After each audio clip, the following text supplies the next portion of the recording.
So yesterday I was watching the Xbox conference, and I remember thinking to myself, you know, every single year Sony seems to beat Microsoft at E3. Every single year the PlayStation seems to come out on top. But this year, Microsoft really brought their A game. This year, they made a bunch of big announcements, got people talking, put out there a ton of new cool looking games, many of which are going to be exclusive to their console. I think they might have won it.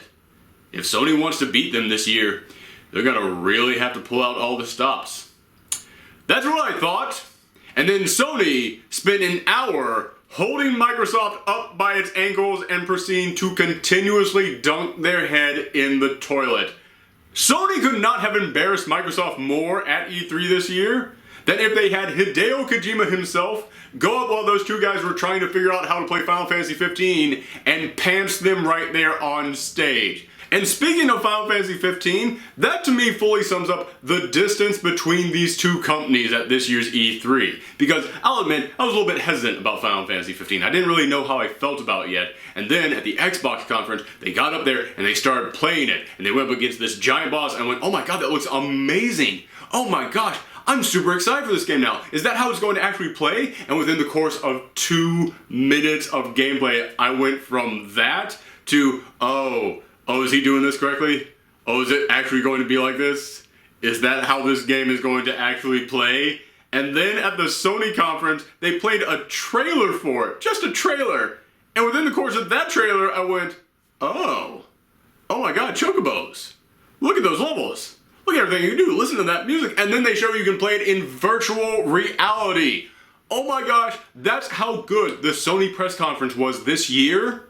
They revived a franchise that Xbox just killed a few hours earlier. Yes, hello everyone, it's me, Aaron, Professor ThorgE, your guide to all things geeky, and this is the second part in our 2016 coverage of ThorgE3. Yes, that name is terrible, but it's too late to change it now. We already have it printed up on all the title cards, so screw it, we're sticking with it. But today we are going to be talking about Sony's press conference, and as I said, I do not want to just beat up on Xbox, but I can't help it. The fact that a few hours before this, I was like, I think Xbox might have it, man. I think Xbox might have it. And then Sony came in and went, oh, they're not even gonna be close. It's not even going to be a competition. Just smack them down so hard. And I know there are a lot of people out there who are just like, well, why does it have to be a competition? It shouldn't have to be a competition. You should just be able to like whatever you like. You are absolutely right. It should not have to be a competition. Too bad it is though, because Sony won. Okay, nobody can deny that this year. We haven't even seen the other panels this year. No one's going to have a better show than Sony. I recorded my Xbox reaction video immediately after I watched that conference, but I didn't edit it until after I saw the Sony press conference. So I just sat there the entire time just going, was I actually this excited for this? Am I really just standing there saying that they have one of the best E3 shows? Okay, I gotta take that line out. I cannot let anyone hear me say that. Ooh, I felt embarrassed to put that up last night. I almost wanted to re-record the whole damn thing. Okay, I'm sorry.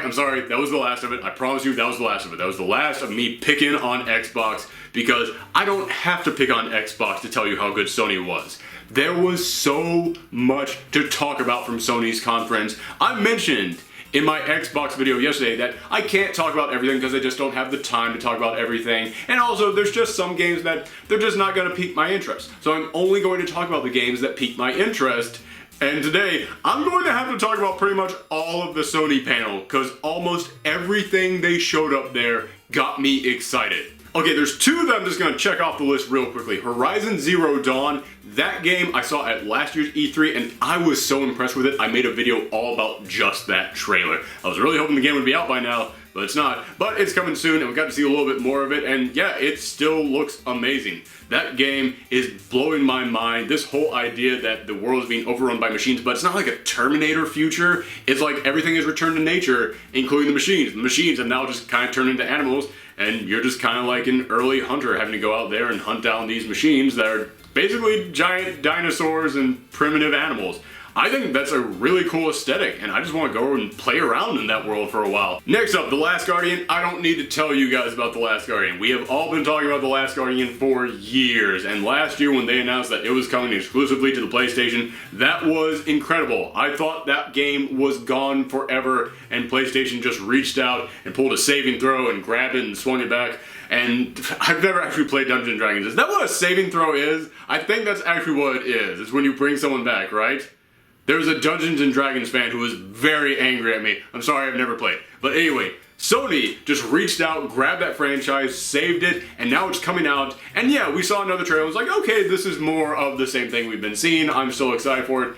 But the moment they put a date up there, like an actual date, and that date, you know, it's still 4 months away, so there is time that could be pushed back. However, the fact that we now have an actual date just makes it feel real.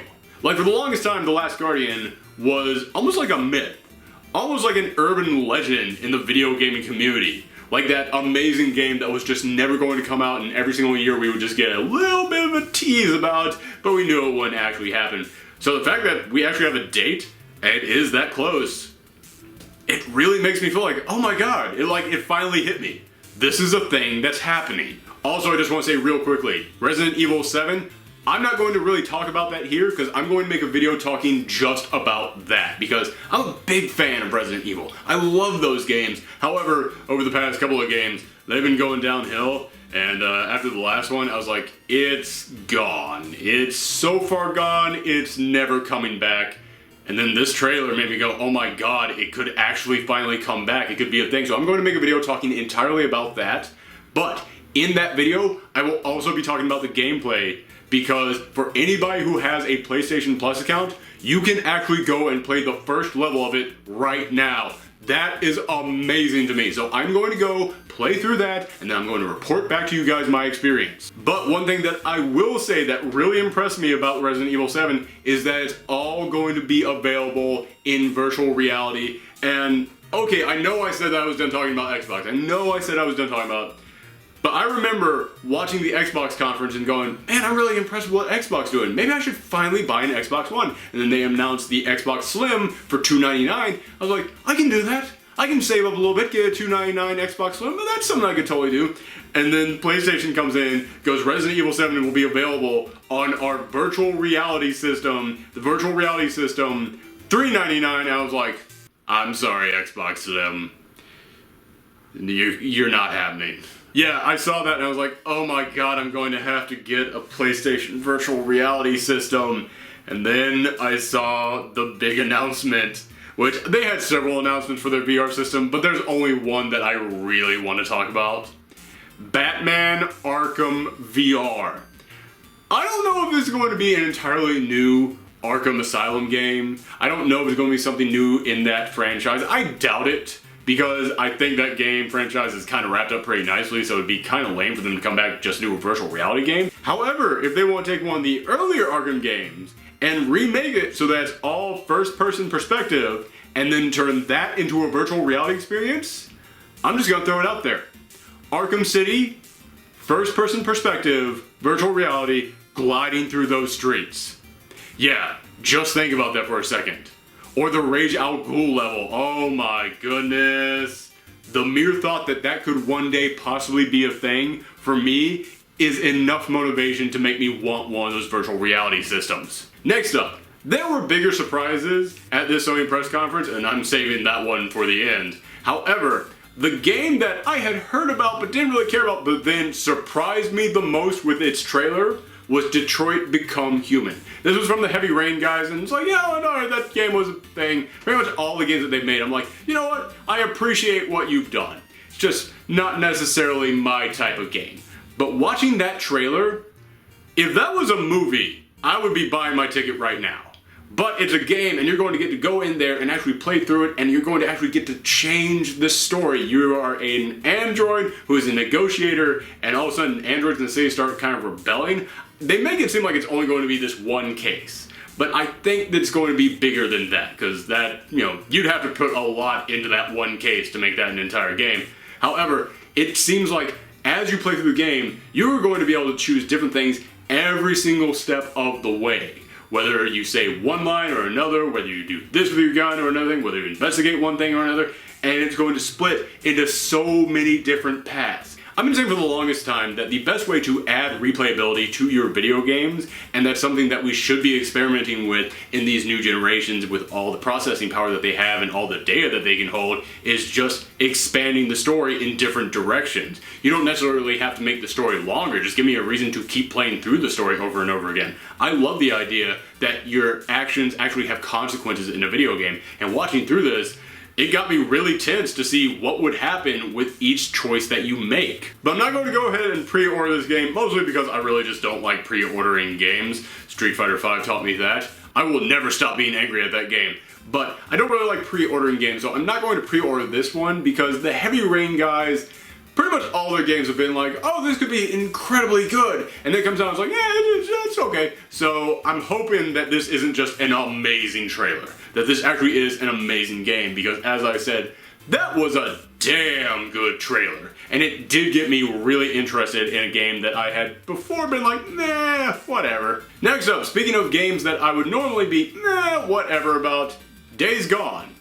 Listen, this is a zombie apocalypse story, and I gotta be honest with you guys, I'm a little zombied out. I mean, don't get me wrong, zombies are amazing, they are really cool elements for horror stories, but so many video games now are based around zombies. I mean, just at this E3 alone, we have already seen multiple games based around zombies, and I was watching this like, okay, it's more zombies. However, as that trailer kept going, and you could actually see the waves of zombies and the way that you can run from them and maneuver around them and the way that you can kind of like climb around your environment and it can lead you down different paths, it looked kind of awesome. I mean, there's no other way to put it. As I said, I'm kind of tired of zombies, but as I watched all those zombies just pouring out, I was like, oh, this isn't necessarily different, it's just bigger. So that is indeed worth noting. Also, I kind of like that you're a bounty hunter in this one. I feel like that's new to the zombie apocalypse genre. Because in most zombie apocalypse things, it's like, okay, well, there's the people who want to work together and kind of rebuild their lives. You know, we need farmers, we need people who can protect each other, we need people who can take care of our shelter and things like that. And then you've just got the assholes who just want to come in and ruin everybody's fun. Just the anarchists who are out there like, yeah, you know, the Negans of the world, basically. However, this is kind of different. This is a guy who's kind of like, nah, I'm right down the middle. You know, I'm just trying to survive, and there's still obviously some kind of a monetary system in place. Maybe it's not necessarily money, maybe it's food or something, but there is something that he works for. There is some kind of a job in place for him, and he gets some kind of a reward for it. It, to me, kind of shows that there's still some kind of a society left after the zombie apocalypse, so this does actually feel kind of different for zombie apocalypse games. Okay, we're down to the last 3 games that I want to talk about. First one, real quick because we didn't see much of it. There's a new Spider-Man game coming out. Now, if you guys watch any of the comic class videos I do here, the show every single Wednesday where we just geek out about comic books, that's a free plug for my own channel. However, if you watch any of those, then you know I'm a huge fan of Spider-Man. I love Spider-Man. He is my #1 favorite character. And ever since the Arkham games came out, I looked at those and went, we finally got it. I mean, we've had good comic book video games before in the past, but we never got one that made you go, oh, I'm that character now. And this captures every single aspect of that character. So the moment that the Arkham games came out, I just slowly turned over at Marvel and it's like, you know, you've got characters who can do stuff similar to this too, you know. I mean, for God's sakes, in those games, they gave Batman spider sense. You mean to tell me you can't take Spider-Man and give him a truly amazing game as well? Don't get me wrong, we've had some good Spider-Man games before in the past. In fact, I'd even say we've had some great Spider-Man games. But we have never had that truly amazing A++ game of the year type of Spider-Man game. And I feel like now that we live in the post-Arkham world, it's time for these video game companies to come in here and go, oh, I see. It is possible to make a game that truly captures every aspect of this character. So, yeah, I think it's the perfect time for a Spider-Man game to come out and to be made by Insomnia Games and the other guys behind Ratchet & Clank. I totally trust those guys to make a Spider-Man game. And we don't see a lot of the gameplay in here, but what we see made me look at it and go, yeah, that's Spider-Man. That's Spider-Man all right. There was a moment in which it made me look at it and go, is that in a cinema? Or is it actually part of the game in which he was like twisting and turning around like bullets and explosions in slow motion? I was like, That would be great if you could actually do that. Like, your spider sense allows you to actually slow down time and twist and turn around everything that's coming at you. I think that would be a great way to interpret it. I'm just making this up from what I saw from the trailer. I don't know if that's what they're actually doing. I just think it'd be cool. But even that, just look at the way that he like runs through a room crowded full of people and bursts through the glass. That made me look at that and go, that's exactly how Spider-Man moves. I can already tell that you're capturing parts of this character. And yes, they totally changed the costume around, but I'll be totally honest with you. Again, die-hard Spider-Man fan, I fully realize why you have to change the costume in these games because, as I said, Spider-Man has had tons of video games. So if you want to come in and immediately make it known that, okay, our game is going to be different, changing the costume is pretty much the quickest way to get that done. So, yeah, I'm fine with him changing the costume, and honestly, I don't think it looks that bad. So I'm totally fine with it. Okay, last two games. First one, the one that they opened this entire conference with, God of War. Now, I'll be totally honest with you. I'm not gonna say I wasn't excited for another God of War game, but I was looking at like, we don't need another God of War game. His story was wrapped up. I mean, granted his story wraps up with him basically destroying the whole world, but it wraps up. We don't really need to follow the adventures of Kratos. I felt like, you know what, he's had his time, it's time for us to move on to different things. But when this trailer starts back up, listen, I knew he was going to be in the Norselands. I knew he was going to be dealing with Norse mythology now. Alright, that's fine. I mean, you destroyed all the other gods, so sure, why not go there? But when it opens up, and you see that he's got a son again, and he's got the beard that he is clearly retired. He is out of the god-slaying business at the moment. And it's like, I'm just trying to settle down. It made me go, oh, this is Kratos' last story. Listen, I don't know if he's going to like die at the end of this one, but I looked at it and I was like, oh, you only make one game where you pull a character out of retirement, and it's their last game. So yeah, Kratos needs that send-off. And of course, if he was sick and tired of all the Greek gods, yeah, he's gonna go to a totally different land. And when I saw him there at the end and they were looking out on that entire land and he saw the dragon swooping down, I was like, oh, Kratos is going to mess up Skyrim so bad. Yeah, it kind of looks like Skyrim, which I'm totally fine with. I love Skyrim, but even like the gameplay of it, that is not God of War gameplay. That is not how all the other God of Wars are, because the God of War games were all about run into a place and kill everything that was there. This one, it looks like, yeah, you're actually going to explore around because Kratos now actually has a life. He has tried to build something. It's clear that his wife has passed away. In fact, it might not even have been his wife. It could have been just some lady he knew and this was already her kid and he's just adopted the kid after the mom passed away, but it's clear that he has some kind of a family. And this is what I really love about this. The first God of War game, amazing gameplay, but the thing that really sold me on was when they gave you Kratos' backstory and I went, oh, this isn't just some angry dude who kills stuff. You actually took the time to give him a story, and this story is pretty darn good. And it looks like this one, that's going to be really the focal point of it. It's Kratos trying to get to have a family again. It's going to be him trying to reconnect with a son of some sort, whether it's his actual biological son or an adopted son. And there's that moment where he's teaching the kid to hunt and basically turn into a warrior like him. And there's that great moment in which they're just staring out at that vast open area and he tries to touch the kid, like pat him on the back and congratulations, but he just can't because he's still just so hurt inside. I was like, oh my gosh, this is what I want from the God of War franchise. Don't get me wrong, all that just killing monster stuff, it's still gonna be there. You know it's gonna be there. You'll be fine if that's what you love from the games. But it looks like this one is going to perfectly balance both sides of it. It's going to give me that story and those characters, and it's also going to give me the gameplay. And the gameplay here looks like it's going to be a little bit more strategic. You can't just run in and just start swinging your blades all over the place. You know, you're going to have to think about where you throw your axe, what you do with that, and then how you go hand to hand with some characters. And I really enjoy that. It's going to provide a different experience because you're in a different land. The rules of mythology are different in this land, and you as Kratos, you're older. You can't just go in there just swinging axes all over the place. You're actually going to have to think a little bit more strategically in the way that you fight. And also, I love that you get experience from the things that you do, although I found it really interesting that it wasn't things that you were doing, it was the thing that the kid was doing, and it was almost like the kid was gaining experience, and you were seeing that experience. That's very interesting. It's almost like this whole game is basically just God of War 4, Kratos Dad Simulator. Like, it isn't really important whether or not you get experience points, it's more important that you level up your son I think that is actually a really unique gameplay. Like, I've never seen that in a game where it's like, it doesn't matter what happens to you, what do you do with this other character? What do you do about leveling them up? So if the whole point of this game is for you to just slowly turn your son into a warrior and make him into a man who can go out there and continue fighting these gods alongside of you, that would kind of be amazing. I've never heard of a game doing something like that. Well, I guess Pokemon, which you have to like actually capture things and then train them to get them experience points, but I think it's a little bit different training a Pokemon and training your son. So I think this is definitely going to stand out on its own. Okay, last game, Death Stranding. I have no idea what this game is going to be about.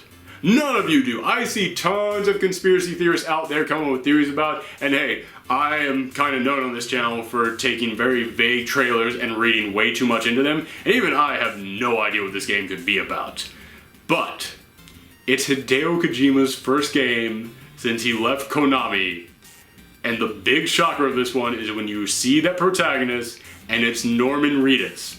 Yeah, you remember that PT demo? And everybody was like, oh my god, Hideo Kojima is making a Silent Hill game. This is gonna be so crazy. Who knows what could come from it? He could get so imaginative with this and do whatever he wants. And Norman Reedus is going to be the star. And then Konami just came and was like, nope, shut it all down. And all of you, you're fired. Pack your stuff in a box, get out. We're making pachinko machines from here on out. And then Hideo Kojima just comes out to a wave of applause. And he just goes, I made this game for you. Well, actually, he started off by saying, I'm back, which was code for, F you, Konami, I will never die. But after that, he then said, I made this game for you. And it was basically him saying, yeah, I know you all wanted this game, and they canceled it. I'm bringing that game back. Because, I mean, not only do you have Norman Reedus in there, but you also have a very tiny baby that might be a ghost in some way. Think of anything else that Hideo Kojima was going to work on that had something just like that? Oh yeah. So yeah, I have no idea what this game could be. However, one thing I know it will be is insane, and in a good way. Because Hideo Kojima is one of those creators who is known for being so imaginative that you can't even comprehend the way that he thinks. And yet, the moment I saw this trailer, I just looked at it and went, oh, he's been holding back. All these years, he's been tapping that imagination down. And now he's just going to get a blank check to do whatever he wants. So this is going to be a truly insane experience. And again, I mean that in the best way. But even if the game sucks, even if the game is one of those things where it's like, I don't know what's going on throughout any of this, it will still be a game that I can look at and go, you know what? They still gave us that thing that we were about to lose. We were going to lose that Silent Hill game. This is as much as we were going to get from that game. This is the entire experience of that game, just not set in Silent Hills. So, yeah man, that is the biggest shocker out of all of the Sony conference. It's that PT, in one way, shape, or form, is still alive and it's coming to Sony. But okay, there you go. Those are my thoughts on Sony's press conference during E3. And I'm sorry that I just geeked out and started losing my mind during parts of this, but in all honesty, this conference was that good. This was one of those conferences that makes you realize how special E3 is, because in all honesty, I was looking at this year's E3 and it's like, almost everything here has been spoiled already. Do we even need E3 anymore? There's not that many big surprises anymore. And also, you know, the showmanship of it, it's basically just you showing us trailers, you know, whatever. Seeing this conference made me go, that's how you do E3. And that is how you make an entire audience remember why they love video games. So let me know in the comments down below, which of the games that were announced here are you most looking forward to? What did you think of the Sony press conference? And remember, if you want to see even more E3 coverage from me, then make sure you hit that subscribe button. But also you can hit that subscribe button to see all kinds of fun, geeky stuff, whether it has to do with video games, comic books, or movies every single week on this channel. And if you like this video, then make sure that you share it all around the web. You guys have been doing that a lot lately, and it's really been helping out this channel, so I really appreciate it. And if you want to see some of my other E3 coverage, then click on the videos at the end of this. Thank you guys very much. Come back next time.